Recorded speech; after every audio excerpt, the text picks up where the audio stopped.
상추는 찬성질을 가지고 있어 열을 내려주는 효과가 있어요. 바로 두피에 열을 내려줄 수가 있다는 건데, 두피 열을 내려주고 상추의 항산화 물질인 베타카로틴이 활성산소를 제거해주고 혈액순환이 잘 되도록 도와주게 돼요. 이런 효능이 모낭에 필요한 영양성분 공급을 원활하게 해줘 머리카락을 건강하고 빠지지 않게 잡아주고 머리 결도 좋게 해주는 거예요. 밤잠 설치시는 분들도 계시죠. 상추를 먹으면 졸리다는 말은 한 번쯤은 들어보셨을 거예요. 상추에는 락투카리움 성분이 들어있는데, 이 성분은 수면 유도, 진정, 최면 효능에 있어 불면증을 개선하는 데에도 도움을 줄 수가 있어요. 락투카리움 성분뿐 아니라 숙면 호르몬이라고 알려진 멜라토닌이라는 성분도 상추에 많이 함유되어 있어 불면증 개선에 도움을 주는데, 락투라리움 성분은 상추 잎보다는 많이 함유가 되어 있어 불면증 치료를 위해서 상추를 드시려면 차로 끓여 드시면 효과를 볼 수 있을 거예요. 상추는 입으로도 상추차를 끓여 드릴 수가 있는데,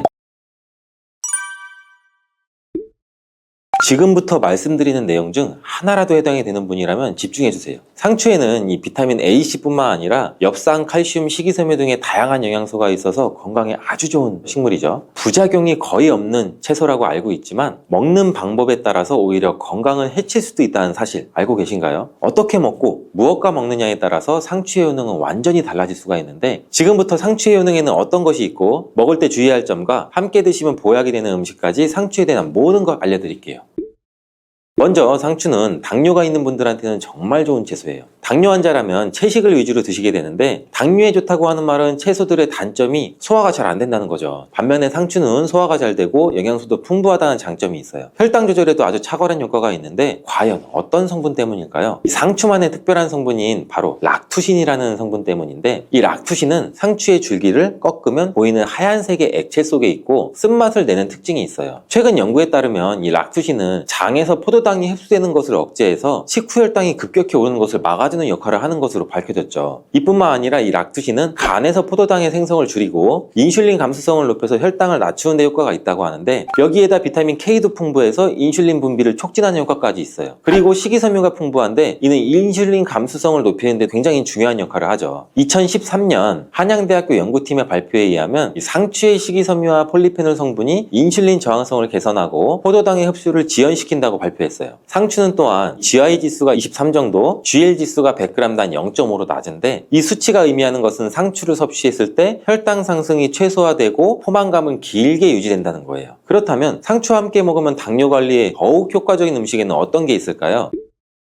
요즘 들어 부쩍 유명해진 과일이죠. 바로 아보카도예요. 불포화 지방산이 풍부한 아보카도는 인슐린 감수성을 높이는 데 도움을 주고, 풍부한 식이섬유는 콜레스테롤 수치를 낮춰주고 혈당 조절에 폭발적인 시너지 효과를 나타내요. 계란도 상추와 함께 먹으면 좋은데, 계란에는 질 좋은 단백질과 각종 영양 성분이 풍부하죠. 혈당도 천천히 오르게 하고 혈당을 오랜 시간 안정적으로 유지하는 데 도움을 주죠. 계란의 단백질은 포만감을 오래 유지해주고 과식도 막아주고 간에서 포도당의 생성을 줄여주는 효과도 있어 당뇨에 많은 도움을 줄 수 있어요. 상추와 만나면 이런 효과는 시너지를 발생되게 되는데, 상추, 아보카도, 계란을 함께 넣은 샐러드를 드신다면 혈당 잡는 최고의 요리라고 할 수 있죠. 피부가 칙칙하고 주름이 늘어나고 있는 분들도 집중해주세요. 상추가 피부에 굉장히 좋은 효과를 갖고 있는데, 상추에는 이 비타민 A와 C가 풍부해요. 비타민 A를 다른 말로 레티놀이라고 하는데, 레티놀이 뭐냐면 대부분의 화장품의 원료로 사용되는 성분이에요. 그만큼 피부에 좋다는 거죠. 이 레티놀은 피부 아래쪽에 콜라겐이나 엘라스틴 등의 탄력섬유를 증가시키는 효능을 가지고 있고, 비타민 C도 콜라겐 생성에 관여하는 아주 중요한 성분이기 때문에 비타민 C가 몸속에 부족하면 피부의 탄력이 떨어지고 주름도 늘어나게 되는 거죠. 그리고 자외선 때문에 피부가 많이 손상이 되는데, 이런 자외선으로부터 손상되는 것을 막아주는 역할을 비타민 C가 해주죠. 멜라닌 색소의 생성도 억제해주기 때문에 칙칙한 피부를 밝게 만들어주는 미백 효과도 볼 수 있고, 피부 미백에 도움을 주는 약재 중에 상엽이라고 있는데, 이 상엽은 뽕나무 잎이에요. 뽕나무 잎이 항염증 작용도 좋고 피부 미백 효과도 뛰어나기 때문에 상추와 뽕나무 잎을 함께 차로 끓여 드시면 피부 건강에도 큰 도움을 받을 수가 있죠. 상추에 락투신이라는 성분이 당뇨에 좋다고 했잖아요. 근데 이 성분이 또 두통을 진정시켜주는 데도 효과가 좋아요. 머리가 지끈지끈 아픈 분들이 상추를 드시면 도움을 받을 수 있는데, 의학의 아버지 히포크라테스가 환자를 수술할 때 상추를 먼저 먹이고 수술을 했다는 기록도 있대요. 상추 안에 락투신 성분이 마취제가 없던 시절에 수술받는 환자의 고통을 줄여주는 데 도움을 주기도 했다는 거죠. 이런 락투신은 염증으로 인한 통증 통증을 줄여주고 두통을 완화시켜주기도 하는데, 특히 열이 오르면서 통증이 발생되는 두통을 개선하는데 효능이 탁월하다고 해요. 또한 상추는 눈 건강에도 도움이 되고, 상추에는 루테인, 비타민 A, 베타카로틴이 풍부하기 때문이죠. 루테인은 영양제로도 많이 드시고 계시잖아요. 눈 건강에 도움을 주는 대표적인 영양소가 바로 이 루테인인 건 알고 계실 거예요. 눈이 노화가 진행되면 황반색소의 밀도가 감소되기 때문에 루테인이 황반색소 밀도를 유지하는 데 도움을 주고, 황반 변성도 예방해서 로놉신의 생성을 도와주기 때문에 시력도 좋아지게 해줍니다. 또한 이 베타카로틴은 활성산소를 제거해서 눈의 노화를 예방하고, 비타민 A로 전환돼서 눈의 점막을 건강하게 유지하도록 도움을 줄 수가 있고요. 또 야맹증, 안구건조증 등의 안구질환도 예방하는 데에도 많은 도움을 줘 눈 건강에 필수적인 영양소죠. 열이 머리로 올라가게 되면 두피가 건조해지고 비듬도 많이 생기게 되고 두피에 염증도 발생되죠. 또 모낭에 영양분이 충분히 공급되지 못하고 머리카락을 잘 잡아주지 못해 탈모가 일어나게 되는데, 이럴 때는 두피의 상태를 건강하게 만들어줘야 탈모를 방지할 수가 있죠. 상추는 찬성질을 가지고 있어 열을 내려주는 효과가 있어요. 바로 두피에 열을 내려줄 수가 있다는 건데, 두피열을 내려주고 상추의 항산화 물질인 베타카로틴이 활성산소를 제거해주고 혈액순환이 잘 되도록 도와주게 돼요. 이런 효능이 모낭에 필요한 영양성분 공급을 원활하게 해줘 머리카락을 건강하고 빠지지 않게 잡아주고 머리 결도 좋게 해주는 거예요. 밤잠 설치시는 분들도 계시죠. 상추를 먹으면 졸리다는 말은 한 번쯤은 들어보셨을 거예요. 이 상추에는 락토카리움 성분이 들어있는데, 이 성분은 수면 유도, 진정, 최면 효능에 있어 불면증을 개선하는 데에도 도움을 줄 수가 있어요. 락토카리움 성분뿐 아니라 숙면 호르몬이라고 알려진 멜라토닌이라는 성분도 상추에 많이 함유되어 있어 불면증 개선에 도움을 주는데, 락토라리움 성분은 상추 잎보다는 상추 대에 더 많이 함유가 되어 있어 불면증 치료를 위해서 상추를 드시려면 상추 대를 차로 끓여 드시면 효과를 볼 수 있을 거예요. 상추는 입으로도 상추차를 끓여 드릴 수가 있는데, 제가 방법을 한번 알려드릴게요. 첫 번째는 건조되지 않은 상추를 끓는 물에 넣고 상추를 우려서 그 물을 차로 드시는 방법이 있어요. 따뜻하게 드셔도 되고 냉장고에 보관하셨다 드셔도 돼요. 두 번째 방법은 상추 잎을 건조시킨 후 기름을 두르지 않은 팬에 한번 섞어주시면 되는데, 이때 상추잎이 바스락 부서질 거예요. 부서진 상추잎을 다시팩 같은 것에 소분해 두셨다가 차로 우려서 드셔도 되고, 큰 통에 담아 주셨다가 마실 때마다 커피를 내리는 것처럼 거름 종이에 걸러서 뜨거운 물로 우려 드셔도 돼요. 상추의 종류에 따라서 이 락토카리움 성분의 함량이 다른데, 요즘엔 쓴맛을 제거한 계량종이 많아 이 락토카리움 성분이 상당히 적게 함유가 되어 있다고 해요. 아무 상추 하나 드시면 효과를 볼 수 없고, 전남 농업기술원에서 개발한 품종인 흑카랑이라는 향추가 있는데, 일반 상추에 비해서 락토카리움 함량이 124배나 높다고 해요. 수면 개선을 위해 상추를 드실 분들은 흑카랑을 구매해서 드시면 효과를 볼 수가 있겠죠. 장이 안 좋은 분들한테도 상추는 많은 도움이 되는데, 상추에는 수분이 풍부하고 식이섬유와 마그네슘이 많아 수분이 없어 단단해진 변도 부드럽고 묽게 만들어 배변 활동에도 도움이 돼요. 장이 건강하지 않아 장에 독소가 쌓이게 되면 그 독이 위로 올라와 얼굴에 나타나게 돼서 얼굴에 여드름 같은 뾰루지가 생기고 피부가 어두워지는 증상도 나타날 수가 있어요. 상추에는 배변 활동을 활발하게 하는 식이섬유뿐만 아니라 엽산도 풍부해 대장의 염증을 줄여주는 효과도 있어요. 그리고 비타민 K, 엽산, 루테인이 함께 작용해서 이 염증뿐 아니라 대장암을 예방하는 데에도 효능을 발휘하게 되는데, 풍부한 엽산은 혈액을 생성하는 데에도 도움을 주지만 손상된 세포 DNA를 복구하는 효능이 있어 암을 예방할 수도 있어요. 식이섬유는 장내에 쌓인 노폐물을 흡착해서 몸 밖으로 배출해주죠. 또 염증도 제거해줘서 장을 건강하게 해주는 거죠. 상추는 뼈 건강에도 도움이 된다는 보고가 있는데, 미국의 캘리포니아 주립대학교에서 우주인을 위한 유전자 조작 상추를 만들었대요. 사람이 우주에 가게 되면 중력이 없기 때문에 골밀도의 손실이 심하게 일어나잖아요. 한 달에 1% 정도씩 줄어든다고 하는데, 유전자 조작된 상추를 먹으면 이런 현상을 막아줄 수가 있대요. 이 상추에는 뼈 생성을 촉진하는 부갑상선 호르몬 유전자가 들어있는데, 유전자 조작이 되지 않은 상추에도 칼슘이 많이 들어있어 골다공증 예방에도 도움을 줄 수가 있어요. 두부와 함께 드시면 이 효과는 배가 되는데, 두부에는 이소플라본이라는 성분이 많은데 상추의 칼슘이 몸속에 흡수되는 것을 도와줘 골다공증을 예방하는 효과를 극대화시켜주죠. 상추를 드실 때는 주의할 점이 별로 없지만 이것만은 꼭 기억하세요.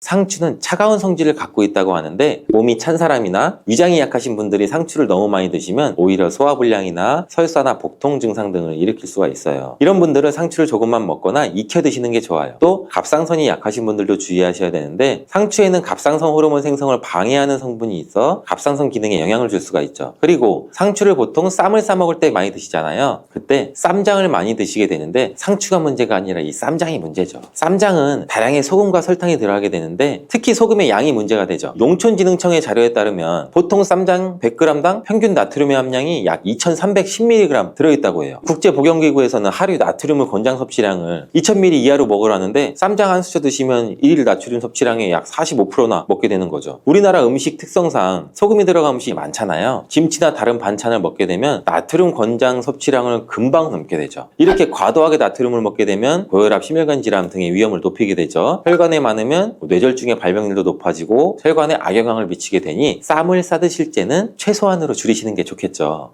암이 발생하는 여러 이유 중에 하나는 몸에서 염증이 계속해서 발생하기 때문인데요. 우리 폐에 염증이 반복해서 발생하면 폐암이 될 가능성이 있고 또 위에 염증이 반복해서 발생하게 되면 위암이 될 가능성이 높은 것이죠.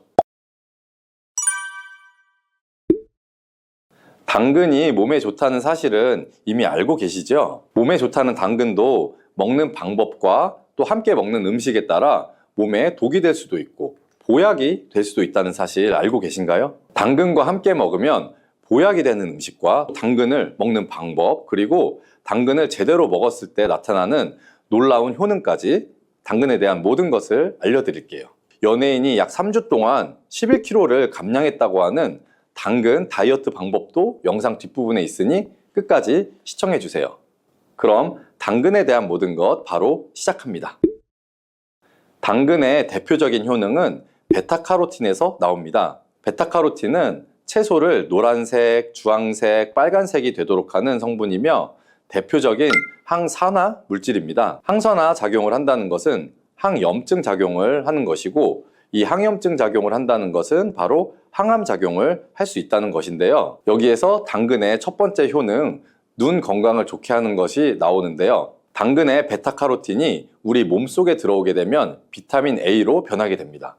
비타민 A는 눈 건강을 좋게 하는 성분이죠. 당근을 먹으면 눈이 좋아진다는 말을 많이들 들어보셨을 텐데요. 눈 건강을 위해 요즘에 루테인을 드시는 분들이 점점 많아지고 있죠. 그렇다면 눈에 좋다는 루테인 영양제를 먹는 것과 당근을 먹는 것은 어떤 차이가 있을까요? 영양제와 당근에는 모두 비타민 A, 루테인, 지아잔틴 등이 들어있어서 이 시력을 유지하고 눈의 노화를 방지해주며 황반변성 등의 질환도 예방을 해주게 됩니다.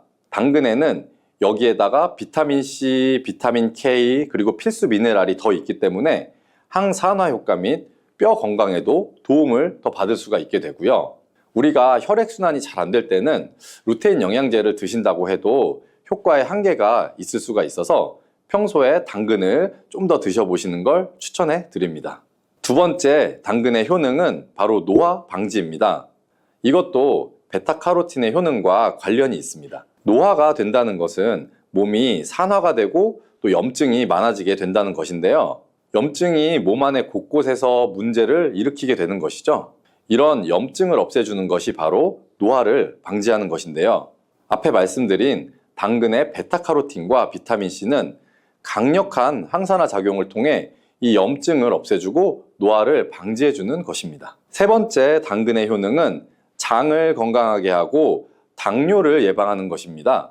요즘에 당근 주스 많이들 만들어서 드시는데요. 착즙해서 집에서 드시는 분들도 많으실 거예요. 여기서 약간 아쉬운 것은 착즙하고 남은 찌꺼기는 모두 버린다는 것인데요. 당근은 사실 식이섬유 폭탄이라고도 할 수가 있습니다. 당근의 베타카로틴이 혈액 내 염증을 제거하고 당근의 식이섬유는 장 속에 노폐물들을 제거하는 역할을 하기 때문인데요. 우리 장 속에 유산균이 정상적으로 잘 살아가려면 유산균의 먹이가 필요합니다. 이 먹이를 우리가 보통 프리바이오틱스라고 부르죠. 그리고 프리바이오틱스의 역할을 해주는 것이 바로 당근에 들어있는 이 식이섬유입니다. 식이섬유는 당을 흡착해서 배출해주는 효능이 있죠. 이 효능은 당이 우리 몸에 흡수되는 속도도 늦춰주고 혈당이 급격하게 오르는 것을 막아주게 됩니다. 이런 과정은 당뇨를 예방하는데 아주 탁월한 효능을 발휘하게 되는 것이고요. 그리고 네 번째 당근의 효능은 암을 예방하는 것입니다. 암이 발생하는 여러 이유 중에 하나는 몸에서 염증이 계속해서 발생하기 때문인데요. 우리 폐에 염증이 반복해서 발생하면 폐암이 될 가능성이 있고 또 위에 염증이 반복해서 발생하게 되면 위암이 될 가능성이 높은 것이죠. 또 한 가지 경우는 혈액순환이 잘 되지 않는 곳에 암이 발생할 가능성이 높아지는 건데요. 혈액순환이 잘 되지 않게 되면 그곳에 영양분들이 잘 전달이 되지 않고 몸에 문제가 생겨도 회복이 더디거나 악화될 가능성이 높아져서 결국 암으로 발전하게 된다는 것입니다.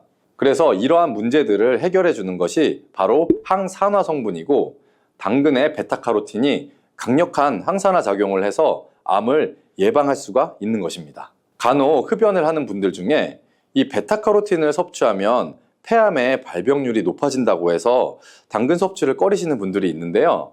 걱정하지 않으셔도 됩니다. 사실 암 발생은 당근과는 아무런 관련이 없습니다. 폐암이 발생했던 실험군은 당근을 섭취한 것이 아니고 베타카로틴 영양제를 섭취했던 것이었으며, 당근을 섭취한 실험군은 오히려 암 발병률이 낮았다는 연구 결과가 있습니다. 그리고 5번째 당근의 효능은 치매 예방입니다. 베타카로틴은 뇌혈관에도 작용을 하게 되는데요. 이 뇌혈관에 쌓이는 베타 아밀로이드를 제거해서 뇌신경을 활성화시켜주는 역할을 해주게 되고요. 이렇게 뇌신경이 활성화되면 기억력과 학습 능력이 향상이 되고 치매를 예방할 수 있게 되죠. 치매는 발병이 되면 치료하는 것은 거의 불가능해서 예방이 정말 중요한데요. 치매를 예방하는 데 가장 중요한 것은 바로 혈관을 깨끗하게 하는 것입니다. 당근의 베타카로틴이 혈관을 깨끗하게 해주는 효능이 있으니 당근을 매일 하나씩 꾸준히 섭취해서 치매를 예방하시기를 추천드립니다. 자, 그리고 6번째 당근의 효능은 바로 다이어트에 효과적이라는 것입니다. 한 여성 연예인이 당근 다이어트로 3주 동안 11kg을 감량한 사실도 있는데요. 이런 효과를 누릴 수 있는 이유가 바로 당근에 함유된 식이섬유 때문입니다. 풍부한 식이섬유는 배에 포만감을 주게 되고 섭취한 당 성분과 지방 성분을 배출시켜주는 역할을 하기 때문에 다이어트에 아주 탁월한 효능이 있는 것이죠. 그러면 이 연예인이 활용했던 당근 다이어트 레시피를 알려드릴게요. 당근을 잘 씻은 다음에 아주 잘게 채를 썰어 주시고요. 당근 하나에다가 소금을 1스푼 정도 넣어서 약 10분 정도 절여 주시고, 절인 물은 이제 꼭 짜서 버려 주시면 되고요. 그리고 여기에 올리브 오일과 식초를 잘 버무려 주셔서 밀폐 용기에 담은 다음 냉장고에서 2~3시간 정도 숙성한 후에 드시면 됩니다. 이때 먹을 때 사과를 채 썰어서 함께 드시면 더 맛있게 드실 수 있고요. 이렇게 좋은 당근도 먹는 방법에 따라 효과를 10배 이상 늘릴 수도 있고, 함께 먹으면 그래서 더 좋은 음식들이 있는데요. 우선 당근을 드실 때 다이어트가 목적이라면 생으로 드시는 것이 가장 효과가 좋습니다. 다만 식이섬유는 소화가 잘 되지 않기 때문에 장이 좀 안 좋은 분들은 익혀서 드시는 것도 괜찮고요. 그리고 당근을 드실 때는 껍질까지 함께 드시는 것을 추천해 드리는데요. 당근의 영양 성분은 껍질에 가장 많이 함유되어 있기 때문이에요. 그리고 당근의 베타카로틴은 지용성 성분입니다. 지용성이라는 것은 기름에 잘 녹아서 흡수가 된다는 것인데요. 베타카로틴을 잘 흡수하기 위해서는 우리가 기름과 함께 섭취하는 것이 좋습니다. 보통 오메가3가 풍부한 올리브유나 들기름, 아마씨유 같은 기름을 사용하시면 좋고요. 기름을 사용하여 살짝 익혀서 드시게 되면 생으로 드셨을 때 10% 정도 흡수되는 베타카로틴을 약 70% 정도 흡수할 수 있게 됩니다. 엄청난 차이죠? 우리가 기름에 볶을 때는 너무 오래 익히지 말고 살짝만 익혀서 드시는 것이 좋습니다. 너무 오래 볶으면 오메가3를 함유한 기름도 산패가 될 수 있기 때문에 문제가 될 수 있고요. 그래서 약간만 볶아주시면 됩니다. 그리고 마지막으로 함께 먹으면 좋은 음식들을 알려드릴게요. 몇 년 전부터 유행하고 있는 주스가 있죠. 바로 ABC 주스라고 하는데요. 여기에 들어가는 재료는 사과, 비트, 그리고 당근이죠. 이 3가지를 함께 가른 다음에 주스로 마시면 항산화 폭탄 주스를 마시게 되는 것인데요. 이 3가지 중에 비트의 효능이 혈관을 확장시켜주는 역할을 합니다. 풍부한 항산화 성분들이 확장된 혈관을 따라서 온몸으로 구석구석 공급돼서 혈관을 깨끗하게 해주고 염증을 제거하여 각종 질병을 예방할 수 있게 되는 것이죠.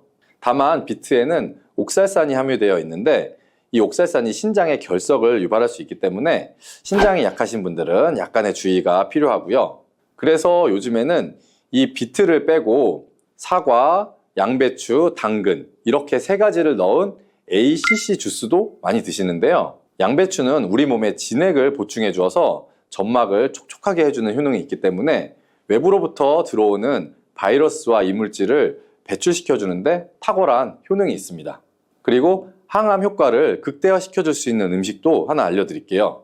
바로 브로콜리와 단호박을 당근과 함께 드시면 되는데요. 이 세 가지를 생으로 그냥 드시는 것보다 찜기에 넣고 쪄서 드시면 흡수율을 훨씬 높일 수가 있고요. 여기에 올리브 오일과 약간의 소금을 넣고 물과 함께 섞어서 드시면 아주 맛도 좋고 건강에도 좋은 강력한 항암 주스로 드실 수가 있습니다. 사과의 유기산과 우유의 카제인이라는 성분이 만나게 되면 엉기는 현상이 일어나서 이게 덩어리가 져요. 덩어리가 져서 윗속에 들어가면 위산하고도 만나서 더 큰 덩어리가 형성되고, 더 큰 덩어리가 형성되니까 소화가 늦어지겠죠. 소화도 힘들어져요. 이렇게 평소 소화가 잘 되고 건강한 사람이랑은 별로 상관이 없는데, 그렇지 않은 분들한테는 소화불량과 대장염도 일으킬 가능성도 있고, 이게 지속적으로 반복이 되면 대장암이 생길 수도 있죠. 사과와 함께 드시면 보약이 되는 음식도 있는데요. 바로 매일 사과 한 개를 먹으면 병원에 가지 않아도 된다는 말은 많이들 들어보셨죠? 사과는 그만큼 우리 몸을 건강하게 하는 많은 영양소가 들어 있습니다. 사과는 꼭 아침에 먹어야 돼, 아침에 먹어야 된다고 하는 사람들도 많은데 그 말이 정말 사실일까요? 정답은 그렇지 않다입니다. 그 이유를 보면 사과에는 신맛, 상큼한 맛이 나죠. 바로 사과 안에는 유기산이 풍부하기 때문인데, 그래서 유기산 때문에 신맛이 나는 것이에요. 이 유기산은 우리 몸에 이로운 정도 있지만 평소에 속쓰림이 자주 있거나 위염, 식도염이 있는 분들이 아침에 공복에 사과를 먹게 되면 우리 몸의 위 점막에 심한 자극을 줄 수 있어요. 빈속에 안 그래도 속이 쓰리신 분도 많은데, 음식물이 있을 때 위 안에서 위산이 분비되고 위액이 분비돼야 중화가 되면서 우리 위도 코팅이 되고 건강한데, 음식이 없을 때 위산이 분비되면 오히려 위벽을 깎아먹게 되는 효과를 나타내거든요. 그래서 평소에 위가 약하거나 위염이 있으신 분들, 역류성 식도염이 있으신 분들, 이러신 분들 같은 경우에는 공복에 사과를 드시는 게 오히려 독이 될 수가 있습니다. 또한 마늘과 파 같은 음식은 열을 내는 음식이라고 하면, 우리 사과는 우리 몸을 차갑게 하는 과일이라서 몸이 찬 분들은 사과를 드실 때 또 주의를 하셔야 돼요. 위염 같은 증상이 있는 분들은 공복에 사과를 드시면 사과가 소화도 되지 않고 설사를 하게 될 가능성도 높고, 평소에 아랫배가 차거나 손발이 차서 수족냉증에 걸리신 분들도 많으시고 혈액순환도 안 되고, 또 생리기간 중에 있으신 여성분들도 사과를 드실 때는 주의하셔야 됩니다. 이런 분들이 사과를 드실 때는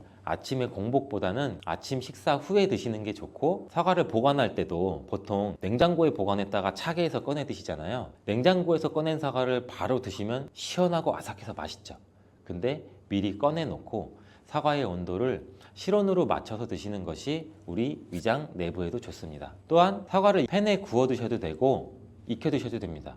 그렇다면 왜 아침에 먹는 사과가 보약이라는 말이 굉장히 우리가 많이 알고 있을까요? 건강하신 분들은 사과를 아침 공복에 드시면 더욱 좋은데, 그 이유는 사과에는 펙틴이라는 식이섬유가 풍부해 우리 장 운동을 활발하게 하고 장내 노폐물을 배출하는 데 도움을 줘 하루를 건강하게 시작할 수 있기 때문입니다. 한 가지 꼭 기억하셔야 할 점은 사과를 껍질째 드셔야 한다는 것입니다. 실제 연구에서는 사과의 껍질에는 안토시아닌이나 퀘르세틴, 에피카테킨 같은 이러한 식물성 폴리페놀 성분이 사과의 그 과육보다 사과 껍질에 훨씬 더 많이 함유되어 있는 것이 밝혀졌고, 또 이러한 껍질을 버리고 깎고 먹게 되면 사과의 좋은 영양소는 극히 일부만 드시게 되는 것이죠. 사과에는 펙틴 말고도 정말 다양한 영양소가 있는데, 사과에는 어떤 효능이나 영양소가 있는지 한번 알아보겠습니다. 사과는 먼저 장을 건강하게 해줘요. 요즘 프로바이오틱스, 프리바이오틱스 굉장히 많죠, 유산균. 이렇게 사과가 천연 프리바이오틱스로서 장내 우리 몸,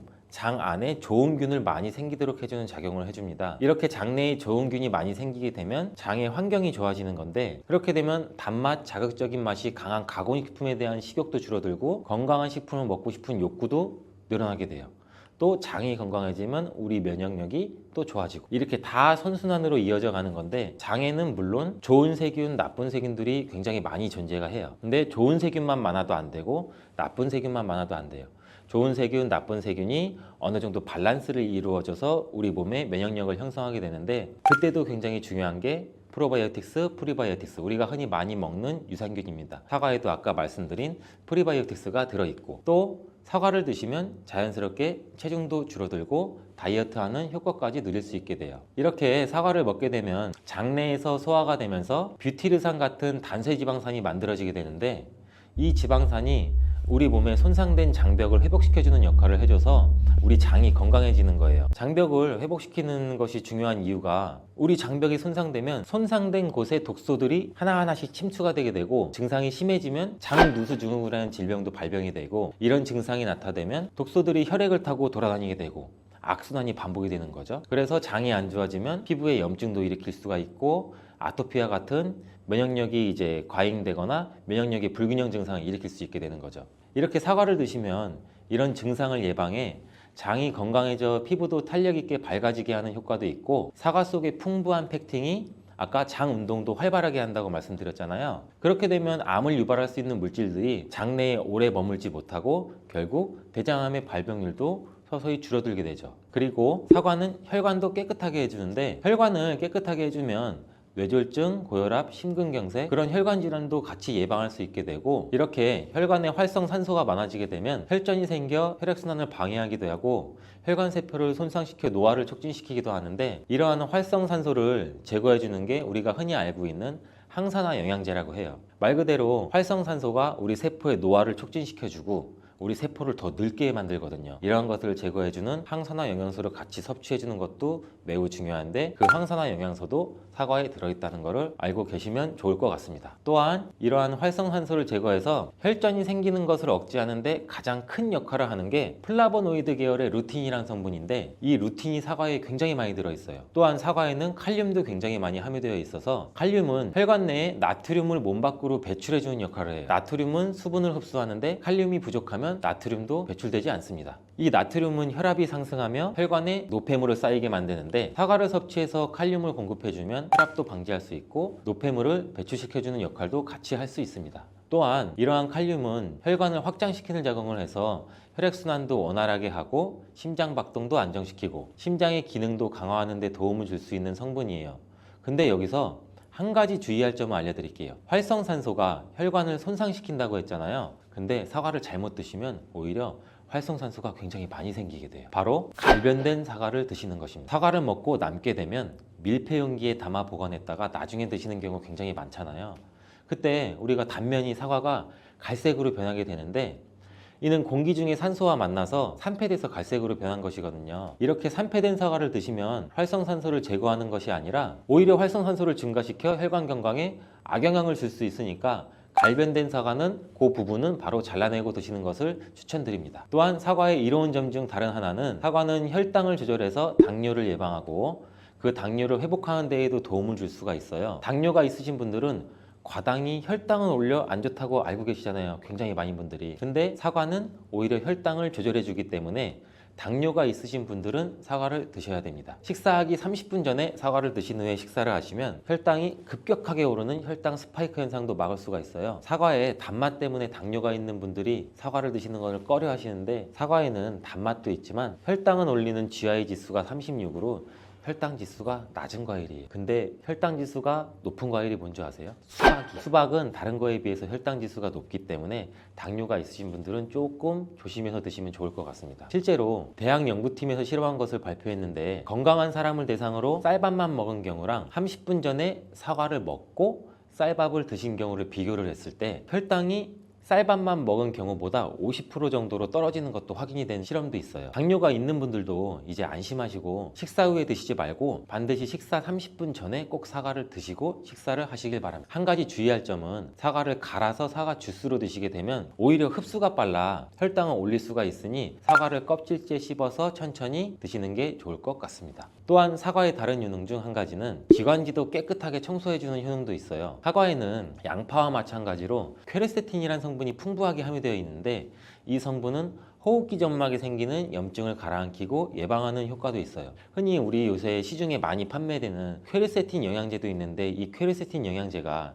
아이들 비염, 기관지염 이런 쪽을 개선시킨다고 많이들 이제 광고도 하는데 이처럼 퀘르세틴이 우리 몸에 있는 염증도 굉장히 많이 잡아주거든요. 이런 물질들이 사과 속에도 같이 함유되어 있다는 것을 기억하시기 바라겠습니다. 그리고 폐기관지에 모세혈관도 튼튼하게 만드는 걸 도와주고 천식이 있거나 기관지가 약한 분들이 미세먼지 때문에 기침이 많이 나고 목에 가래가 많이 낄 수가 있는데 이런 분들도 사과를 꾸준히 드시면 호흡기가 부드러워져 불편함도 많이 해소할 수 있게 됩니다. 한 연구에서는 매주 4개에서 5개의 사과를 먹는 가정의 자녀가 매주 1개 이하의 사과를 먹는 가정의 자녀보다 천식에 걸릴 확률이 50% 정도나 낮았다고 발표한 적도 있고 사과가 그만큼 천식과 호흡기 건강에 좋다는 것이 증명된 거죠. 이렇게 좋은 사과도 함께 먹으면 절대 안 되는 음식이 있는데 바로 궁합이 안 맞는 거예요.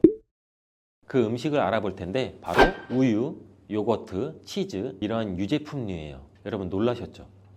유제품이랑 사과를 아침에 굉장히 많은 분들이 같이 함께 드시고 계시는데 요새 샐러드 같은 것도 많이 드시면서 샐러드에 사과도 넣고 드레싱으로 요거트랑 치즈도 붓고 이러한 경우가 많은데 유제품과 사과를 함께 드시면 사과의 비타민C가 우유에 부족한 영양 성분을 보충해줘서 좋은 것으로 대부분 많이 알고 계시는데 이런 내용이 전혀 틀린 것은 아니에요. 근데 소화 기능이 약하신 어르신분들이나 위염, 식도염 같은 증상이 있으신 분들은 이렇게 드시면 안 돼요. 영상 초반에도 제가 잠깐 말씀드렸듯이 이런 증상이 있는 분들은 유제품과 사과를 함께 드시면 그 증상이 더욱 악화되는데 그 이유는 사과의 유기산과 우유의 카제인이라는 성분이 만나게 되면 엉기는 현상이 일어나서 이게 덩어리가 져요.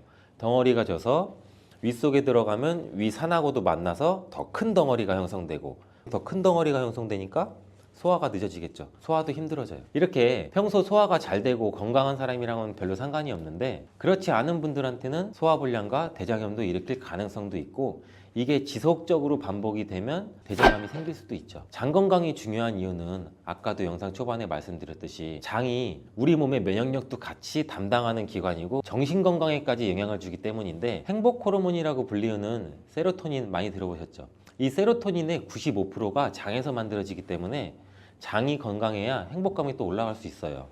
여기서 또 하나 절대 드시면 안 되는 것이 바로 사과 씨입니다. 사과 주스를 만들어 드실 때 씨까지 함께 갈아서 드시는 경우도 굉장히 많이 있는데 이 사과 씨에는 아미그달린이라는 성분이 함유되어 있어요. 이 아미그달린이 소와 효소와 만나게 되면 이게 시아나수소라는 유독물질로 분해가 돼요. 이 시아나수소는 인체에서 유해한 독성이 굉장히 강한 물질인데 이걸 섭취하게 되면 두통이나 어지럼증, 구토, 복통 이러한 증상들이 나타날 수가 있고 심한 경우에는 이게 심장박동에도 영향을 줘서 호흡곤란, 혼수상태 이런 심각한 증상으로 나타날 수 있어요. 건강한 성인의 경우에는 사과 한 개에 들어있는 씨의 양에는 뭐 그닥 큰 영향이 없을 수가 있는데 독성에 약한 어린아이 그리고 연세가 많으신 분들한테는 이런 것도 굉장히 민감하게 반응할 수 있으니까 꼭 주의하셔야 됩니다. 사과는 유독 보여지는 것이 중요한 과일인데 흠집이 있거나 색상이 좋지 않으면 상품성이 많이 떨어져요. 근데 유독 윤기가 있거나 반짝반짝하고 빨갛고 색상이 짙은 사과는 웬만하면 피하는 게 좋아요. 간혹 유동 파라핀이라는 식품 첨가물을 사용해서 사과 위에 이렇게 이쁘게 보이게 코팅 처리를 한 사과일 수가 있는데 이 유동 파라핀을 섭취하게 되면 복통과 설사를 일으킬 수 있고 지용성 비타민의 흡수도 감소시킨다고 알려져 있어요. 요새는 이런 일이 거의 없긴 하지만 혹시나 사과가 너무 윤기가 흐르거나 만졌을 때 약간의 끈적임이 있다면 드시기 전에 살짝 의심 한번 해보시고 껍질을 깨끗하게 세척하고 드시거나 껍질을 벗기고 드시는 것이 안전하겠습니다. 사과와 함께 드시면 보약이 되는 음식도 있는데요. 바로 비트와 당근입니다. 굉장히 유명한 주스 아시죠? ABC 주스. ABC가 바로 사과, 비트, 당근. 애플, 비트, 캐럿 이 세 가지를 갈아서 만든 주스인데 사과, 당근, 비트를 함께 드시게 되면 영양소의 흡수율이 굉장히 증가하고 서로의 시너지를 굉장히 크게 나타내요. 이 서로의 영양소를 보완해줘서 더욱 건강하게 드실 수가 있는데 또한 식이섬유가 폭발적으로 증가해서 장운동을 촉진하고 변비 예방도 탁월해져요. 그리고 사과, 당근, 비트 이 세 가지는 모두 강력한 항산화 물질이 풍부해서 체내에 있는 활성산소를 제거해서 세포의 노화도 방지해주고 몸에 활력을 불어넣어 줄 수도 있는 거예요. 함께 먹으면 보약이 되는 음식으로도 고구마도 있습니다.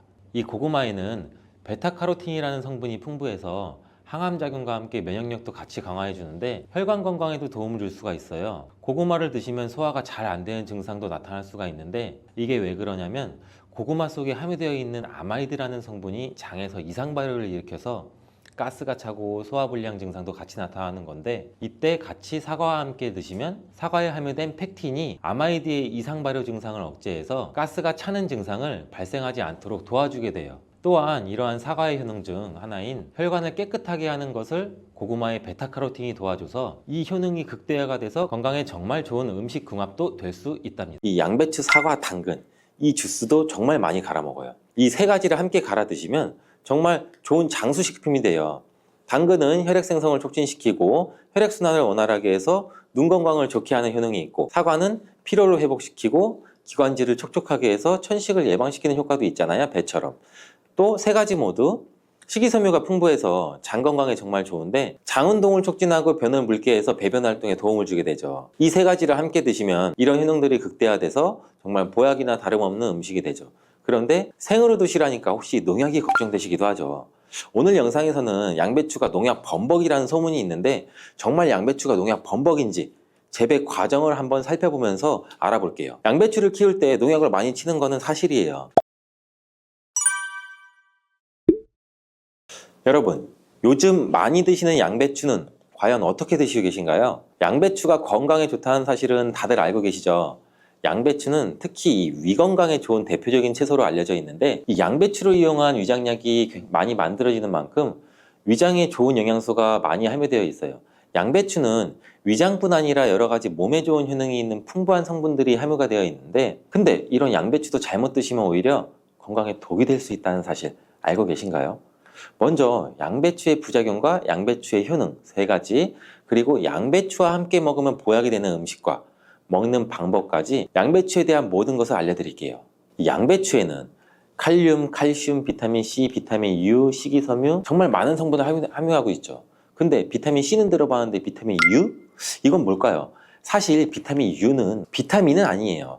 비타민 U는 그 S메틸메티오닌이라는 성분인데 궤양 치료에 효과가 좋다는 것이 알려지면서 비타민 U로 불러요. U는 그 궤양에 얼서 그 영어의 첫 글자 U를 가져와서 비타민 U라고 하는 것인데, 성분만 봐도 알 수 있듯이 양배추의 첫 번째 효능이 위장을 튼튼하게 한다는 거예요. 바로 위식도의 염증을 가라앉히는 데 효능이 있고, 위에 염증이 있어 빨갛게 헐어있는 분들이 있는데 이런 분들은 공복에 명치 끝, 배 윗부분, 명치 있는 부분이 쓰리고 아픈 통증이 발생될 수 있죠. 이런 통증 원인이 염증 때문인데 이 염증을 비타민 U, S메틸메티오닌이 완화시키는 데 도움을 주고, 비타민 U는 위점막에서 분비하는 호르몬인 이 프로스타글란딘의 생성을 촉진해서 위산으로부터 위벽을 보호해요. 또 위염과 위궤양도 억제해주는 작용을 같이 가지고 있고 위암이 발생되는 것까지 예방하는 효능이 있죠. 또 비타민 U는 간의 해독작용에 중요한 역할을 하는 글루타치온의 생성을 촉진해서 활성산소를 제거해서 간세포의 손상도 예방할 수 있어요.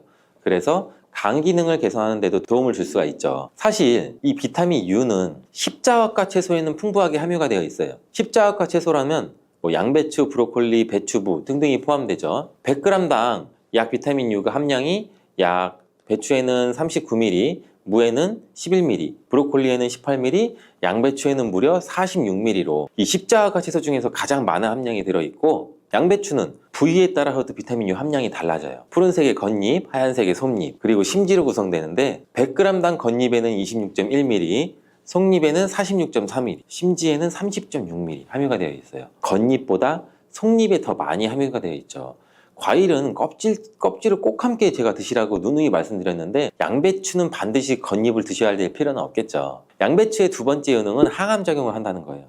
그리고 양배추에는 항암작용이 뛰어난 글루코시놀레이트라는 성분이 풍부한데 이 성분은 그 미로시나아제라는 효소에 의해서 설포라판과 인돌3카비놀이라는 성분으로 전환이 돼요. 이 인돌3카비놀은 호르몬의 균형을 조절해주는 효능이 있는데 특히 에스트로겐 대사에 영향을 미쳐서 호르몬 균형을 조절하는 데 중요한 역할을 해요. 그래서 여성 호르몬 관련 건강 문제에 도움을 줄 수가 있죠. 또한 유방암이나 자궁경부암 발생을 억제하는 기능도 하고, 미국 미시건 주립 연구팀에서 발표를 한 적이 있어요. 실제로 양배추를 일주일에 3회 이상 섭취한 여성들이 일주일에 1회만 섭취한 여성에 비해서 유방암 발생률이 약 72%나 낮은 것으로 보고했고, 또한 글루코시놀레이트는 백혈구와 면역 단백질인 사이코카인 조율 능력이 굉장히 뛰어나서 방광암이나 유방암, 간암 등의 강력한 항암 효과를 보이는 것으로 알려져 있어요. 양배추의 세 번째 효능은 정말 중요한 효능인데 바로 몸에 진액을 보충해주는 효능이에요. 몸에 진액이 부족하면 아무리 좋은 약을 드셔도 효과를 못 봐요. 온몸 구석구석 질병에 걸릴 가능성이 높아져요. 이 몸의 진액이라고 하면 혈액이나 림프액, 조직액, 음식물 섭취 시 흡수되는 영양물질, 몸 안에 조직에서 분비되는 점액질, 호르몬, 우리 몸의 모든 생명을 유지하기 위해서 필요한 모든 체액이 바로 진액이에요. 몸 안에 수분 같은 것들은 전부 다 진액이라고 보시면 되는데 이 진액이 몸에 부족하면 여러 증상이 나타나요. 손발도 차고 저린 경우에 혈액순환이 잘 되지 않아 그런 증상이 나타나게 되고, 혈액순환이 문제가 바르고 혈액순환에 진액이 부족해서 그런 증상이 나타나는 경우도 굉장히 많고, 또 이 수분이 충분해야 손발 끝까지 혈액순환이 원활하게 될 수가 있는 건데 기관지에 진액이 부족하게 되면 또 당연히 기관지도 건조해지고, 그렇게 되면 외부에서 먼지 같은 이물질이 들어오면 기관지는 다이렉트로 자극을 강하게 느껴 기침이 나고 칼칼하고 목소리도 잘 나지 않은 현상도 나오고, 위에 진액이 부족하면 위장의 조직들이 수축되는 현상으로 또 위축적 위험도 나타날 수가 있고, 심장의 진액이 부족하면 심장에 열이 오르고 심장박동도 빨라질 수 있고, 나이가 들면 또 관절이 점점 뻣뻣해지고 입도 바짝바짝 마르는 증상도 많이 나타나고 있고, 그리고 또 목, 어깨 등의 근육이 뭉쳐 통증이 나타나는 이유도 몸 안에 진액, 수분이 부족하기 때문이고, 굉장히 다양해요. 진액이 부족해서 나타나는 현상들은. 근데 수분이 부족하면 우리는 물을 마시면 해결되지 않을까? 물론 물을 마시면 몸에 대부분 수분이 보충되긴 하지만 대부분 소변이 빠져나가게 되죠. 소변으로. 마신 물이 몸속 구석구석 스며들게 돼서 몸에 진액을 보해주려면 물만 마셔서는 절대 해결이 되지 않아요. 물이 우리 몸에 들어왔을 때 몸속에 잡아들 수 있는 힘이 부족한데 이런 역할을 하는 것이 양배추예요. 양배추는 몸의 진액 보충을 위해 한의학에서 많이 처방하기도 하는데, 이 진액을 채우고 뇌를 보호하는 뇌수와 뼛속의 골수를 채워주는 역할도 같이 하는 것으로 알려져 있어요. 이렇게 좋은 양배추도 잘못 드시면 부작용이 발생할 수가 있는데, 양배추를 드실 때 주의하셔야 하는 분들 4가지 유형에 대해 알려드릴게요. 첫 번째는 과민성 대장증후군이 있으신 분들이에요. 양배추에 함유된 특정 당분이 가스를 생성하게 되는데, 이 과민성 대장증후군이 있는 분들이 양배추를 드시면 장이 팽창되고 복부팽만이 일어나서 설사를 유발하게 될 수도 있어요. 두 번째는 이 위축성 위염, 장상피 화생이 있는 분들이에요. 위장 점막이 위축돼 있고 변성이 심한 경우인데, 이런 분들은 양배추가 몸에 잘 맞지 않을 수가 있어요. 이런 분들이 양배추를 드시면 오히려 속쓰림이 심해질 수가 있는데, 공복 속쓰림에는 양배추가 도움이 될 수 있지만 식후에 속쓰림이 있으신 분들이라면 또 위장 점막에 문제가 있을 가능성이 있으니 양배추를 적당히 드시길 바라고, 세 번째는 갑상선 기능이 저하된 분이에요. 이런 분들은 양배추를 드실 때 절대 생으로 드시지 마시고 살짝 쪄서 드시길 바래요. 그렇다고 양을 많이 드시면 안 되고 한 번에 드실 때 약 150g 정도로 일주일에 한두 번 정도만 드시기를 추천드려요. 왜냐면 이 양배추에는 고이트로젠이라는 성분이 많이 포함되어 있는데, 이 성분은 갑상선의 기능을 방해하게 돼요.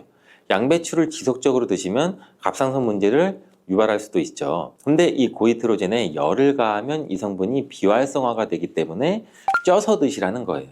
다만 갑상선에 문제가 전혀 없는 분들이라면 양배추를 생으로 조금씩 드시는 것도 괜찮죠. 양배추에는 이 설포라판이라는 성분이 있는데, 이 성분은 강력한 항암이나 항산화 작용을 하는 좋은 성분인데, 양배추에 열을 가하게 되면 이 성분은 다 사라져요. 그러니 갑상선에 문제가 없으신 분들은 양배추를 그냥 생으로 드셔서 양배추의 좋은 효능을 통해 건강을 챙기시길 바래요. 네 번째는 고혈압이나 뇌경색 등의 문제로 이 아스피린과 같은 혈전 용해제 같은 약을 복용하시는 분들인데, 왜냐면 양배추에는 비타민 K라는 성분이 들어있는데, 비타민 K는 지혈작용을 하는 기능이 있어요. 이 지혈작용이 뭘까요? 혈액을 말 그대로 빨리 굳게 만드는 거죠. 근데 이 혈액을 묽게 만드는 약을 드시는 분들이 양배추를 드시게 되면 비타민 K와 충돌하게 되어 복용하시는 약의 효과를 떨어뜨리거나 다른 부작용을 일으킬 수가 있을 가능성이 있어요. 그렇다면 양배추를 드실 때 어떻게 먹는 것이 가장 좋을까요? 정답은 바로 양배추를 그냥 생으로 드시는 게 가장 좋아요. 왜냐하면 비타민 U나 C와 같은 좋은 성분들은 열에 약해서 이 조리 과정으로 인해서 파괴가 되기 때문인데, 양배추는 생으로 드시기 참 그래도 어렵잖아요. 그래서 양배추를 생으로 드실 수 있는 방법을 알려드릴게요. 갈아서 주스로 드시면 돼요. 이때 양배추만 갈아 드시면 맛이 굉장히 없잖아요. 양배추와 함께 갈아 드시면 맛도 좋고 보약이 되는 음식 3가지를 제가 바로 알려드릴게요. 저희 집도 아침마다 주스를 정말 많이 갈아서 먹는데, 이 양배추, 사과, 당근 이 주스도 정말 많이 갈아 먹어요. 이 3가지를 함께 갈아 드시면 정말 좋은 장수식품이 돼요. 당근은 혈액 생성을 촉진시키고 혈액순환을 원활하게 해서 눈 건강을 좋게 하는 효능이 있고, 사과는 피로를 회복시키고 기관지를 촉촉하게 해서 천식을 예방시키는 효과도 있잖아요, 배처럼. 또 세 가지 모두 식이섬유가 풍부해서 장 건강에 정말 좋은데, 장 운동을 촉진하고 변을 묽게 해서 배변 활동에 도움을 주게 되죠. 이 세 가지를 함께 드시면 이런 효능들이 극대화돼서 정말 보약이나 다름없는 음식이 되죠. 그런데 생으로 드시라니까 혹시 농약이 걱정되시기도 하죠. 오늘 영상에서는 양배추가 농약 범벅이라는 소문이 있는데, 정말 양배추가 농약 범벅인지 재배 과정을 한번 살펴보면서 알아볼게요. 양배추를 키울 때 농약을 많이 치는 것은 사실이에요. 지금 보고 계신 것이 약 40일 정도 된 양배추예요. 모공이 되는 사이즈죠. 이때부터 농약을 많이 치게 돼요. 다음으로 60일 정도 된 양배추이고, 이때도 우리가 알고 있는 양배추의 모양은 아니죠. 아직 더 많이 자라야 돼요.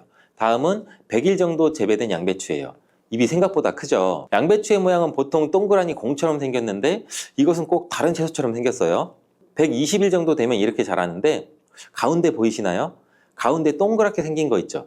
이것은 결구라고 하는데, 공처럼 생겼다고 해서 결구예요. 이것이 결국 우리가 먹는 양배추인데, 이 결구를 겹겹이 싸고 있는 잎이 있기 때문에 농약을 아무리 많이 쳐도 우리가 먹는 양배추에는 농약이 많이 닿질 않아요. 농약뿐 아니라 다른 이물질도 많이 묻지 않는데, 양배추에 농약을 많이 쓰는 건 맞지만 보시다시피 농약이 묻은 잎은 다 제거하고 결국 결구만 유통되기 때문에 양배추의 농약은 많이 묻어있지 않아요. 그뿐 아니라 결구가 생길 때쯤이면 벌레가 거의 없기 때문에 농약도 더 이상 치지 않는다고 해요. 이렇게 결구가 생기고 20일 정도 더 키우면 우리가 먹는 양배추 크기가 되는데, 이때 양배추를 수확해서 겉에 농약 묻은 잎은 다 잘라내고 깨끗한 결구만 유통이 되는 거죠.